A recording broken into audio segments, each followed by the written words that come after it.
Welcome back to another episode of our Regal London Ramadan web series. Today we have Alastair, who is a partner at Trowers Hamlins. Trowers Hamlins is one of our partnered solicitors who help and assist clients with the conveyancing process when they purchase a home in London. Very nice to have you today with us, Thank you, Fahd. Could you give our viewers an introduction about who Trowers Hamlins is and your role within the firm? Absolutely. So Trowers Hamlins is a very old law firm to start with, been around for around 230 years, and we're headquartered in the UK in London.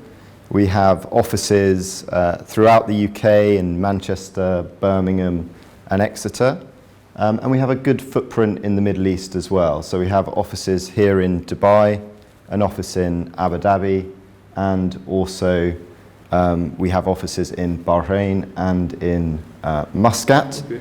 And even going as far afield now as Malaysia, in Kuala Lumpur. And in terms of the services you provide, what kind of services do you provide to your clients on that front? So we're a full service international law firm. We have a very large corporate practice, very large disputes practice, as you'd expect. But one of the areas that we major in is real estate, both residential and commercial. And then there's what I do, which is private wealth. Mm-hmm. So unusually for a firm of our size, we have a strong focus on looking after private clients, and that includes things such as investing into real estate in different jurisdictions, one of the main ones being the UK. Mm-hmm. And talking about your expansive presence in the region here, that you basically implying that clients don't need to go to the UK to purchase a home in London? No, they don't need to be in the UK. Obviously, clients like to go and see the properties, kick the tyres, as they say, and see what it is they're buying. But there's absolutely no barriers to entry in terms of acquiring UK property based on your residence or jurisdiction. So it's quite common for us to see our clients buying property without actually visiting the UK for that purpose. And one of the great things about having a team located in the region, so your lawyers on the ground here, is that they can help you execute the transaction effectively and efficiently without having to be in the UK. All right, that's brilliant. And what trends have you experienced the most with your clients from this region over the past year? Have they, the majority of your clients, have they veered towards purchasing in a company name or as an individual name? Yeah, it's a real mixture, to be honest. The drivers for structuring your purchase through a company are often tax driven, and that tends to be where they're buying for investment purposes, so they want the rental yield.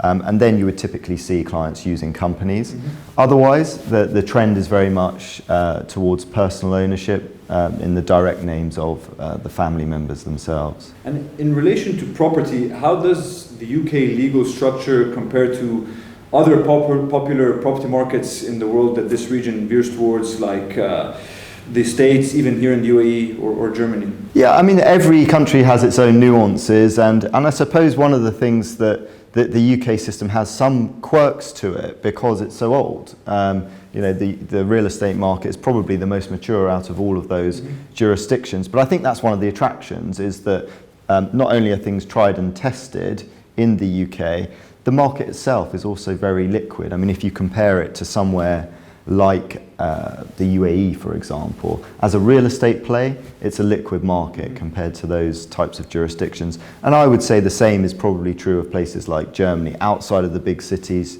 there's not going to be the same liquidity that you get in places like the UK. And in terms of looking at the UK, I know taxes is never really a simple answer, but can you break down in as simple as possible what are the key taxes for a client if they were to purchase a home in London? Sure. So during the period of ownership, if you've bought your property for investment and you're renting it out to third parties, one of the key things to think about will be income tax on the rental income.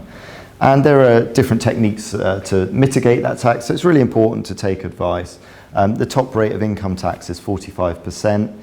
And if you want to maximise the benefit of your investment and your net profit, then there are various ways to improve the profitability of the investment. So the way to look at it is you have your taxes on acquisition that you have to think about, and then you have your taxes during the ownership period. So when you're talking about the acquisition, the main tax that clients need to be aware of and think about is stamp duty land tax. It's like what, the DLD fee here in Dubai? Exactly, that's a very good comparison. So it's a transaction tax, exactly. And the rate of stamp duty land tax will depend on the value of your property. Let's just take it, I know it depends, varies on the value of a property, but let's just say, for simplicity's sake, for a £1 million property, what is the stamp duty land tax for a £1 million property? Sure, right now we're in a stamp duty land tax holiday, but leaving that aside, on a £1 million property, the effective rate of stamp duty land tax is going to range from approximately 6.5% to 9.5%.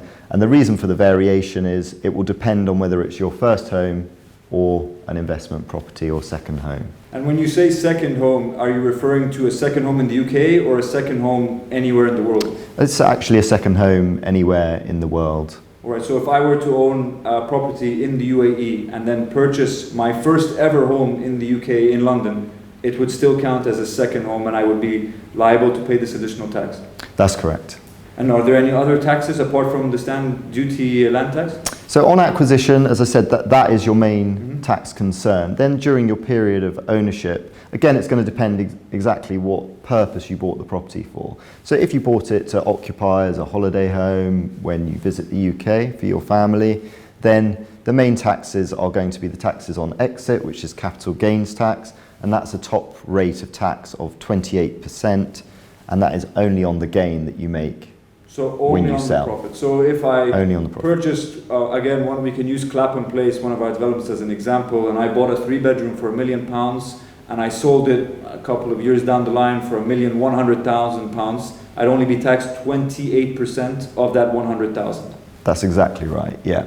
Other taxes that clients will think about are things like council tax.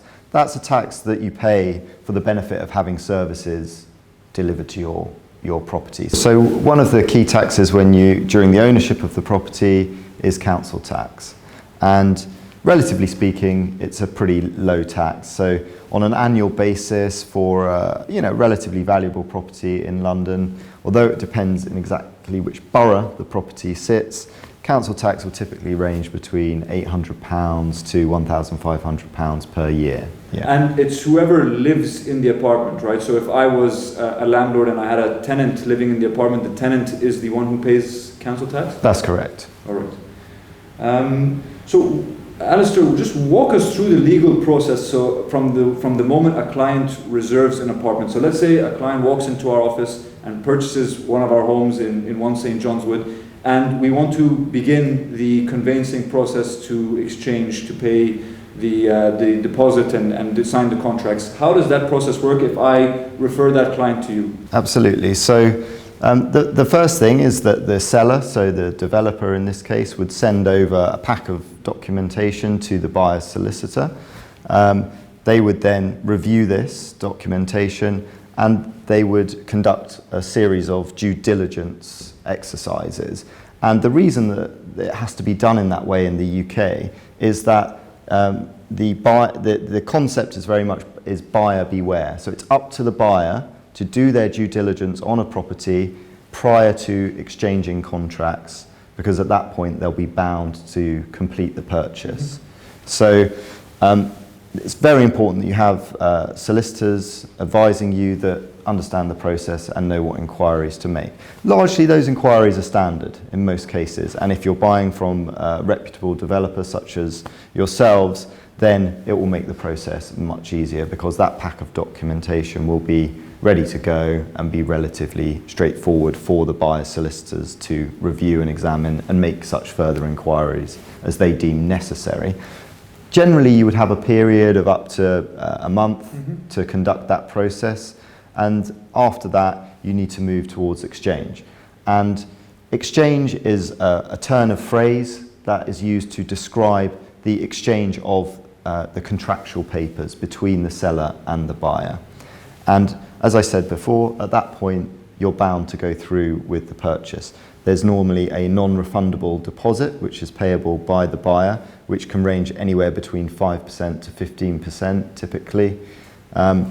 And if the buyer decides to pull out of the transaction after exchange, then the seller is entitled to keep that deposit and to market the property for sale again. The majority of our payment terms for our off-plan developments, for example, One St. John's Wood, does require a 10% deposit upon exchange.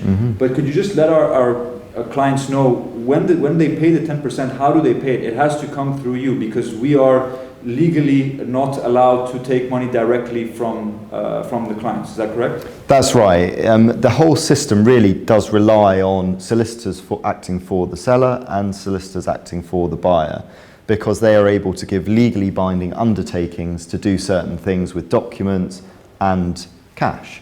So it's very important that the buyer has their solicitor. They would transfer that money to a ring-fenced account at their solicitor's office. It's called the client's account, so their money is 100% safe.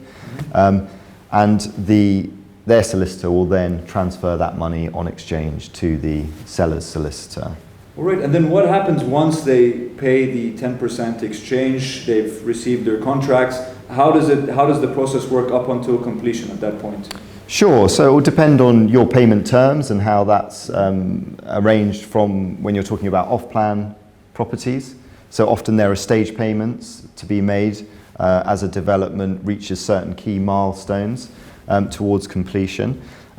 Leaving those aside though, there's normally, you would approach completion. So in the case of an off-plan property, once the property is ready and has been signed off as being ready and habitable and can be handed over, then you would get generally a completion notice from the seller's solicitors, and at that point you would have a certain number of days to complete the transaction. So at that point you either need to have arranged your borrowing so that you have sufficient debt that you can draw down in order to complete the purchase, or if it's your own money, obviously again you would need to transfer that to your solicitors in advance so that they can complete the transaction, transfer the remaining money to the seller's solicitor, and at that point the property is fully yours. And I guess just to give our clients reassurance as well, not that this has ever happened with us, but their money is always safe in the event that something, because historically in this region there have been clients who have had some problems locally. I don't mean locally in the UAE, I mean just in the region, with developments not being able to receive their apartments as they've been promised. Are they protected in the contracts? Yes, they will be, to a much greater degree than they would be elsewhere. So first of all, you've got your money that's sitting, as I said, in ring-fenced accounts with solicitors. That's all protected. As far as the developers are concerned, it would be wrong to say that things never go awry in the UK. But generally speaking, there is a greater degree of protection for the end consumer. Tell us, Alastair, do we have any special incentives for solicitor fees if one of our clients does end up purchasing one of our homes during the month of Ramadan? Well, I understand you do have a very generous offer at the moment, which is a contribution to the buyer's legal fees, which should be welcomed by most clients. I think it's really important to stress that despite the fact that you're offering that contribution, any solicitor appointed by the buyer will be fully independent of the developer. So they have that reassurance, but at the same time they're getting the benefit of having some of the burden of the legal fees paid for them. And just one final question. If you could choose anywhere to live in London, where would you live? And why would it be One St. John's Wood? Great question. So I have a real affinity with the area myself. I spent a long time living in London, in North London. So St. John's Wood has a very soft spot in my heart, and would certainly be an area that I would be very keen to purchase in, particularly in such a landmark development as One St. John's Wood. With the fantastic views of Lord's Cricket Ground. I'm a big cricket fan myself, so being anywhere in that area, access to Regent's Park, you can't really ask for much more than being, nice and quiet in a leafy area, but so close to the action as well if you want it. And there you have it, an insight into the legal process. Thank you very much for your time, Alastair. Please do get in touch with us if you'd like to know more information about the legal process. Alastair is on hand whenever you need him. And yeah, no, please do get in touch if you'd like to inquire about our developments, 1 St. John's Wood, Clapham Place, and we also have our development, the Avenue in Queen's Park. Thank you, Alastair, again. Thank you, Fahd.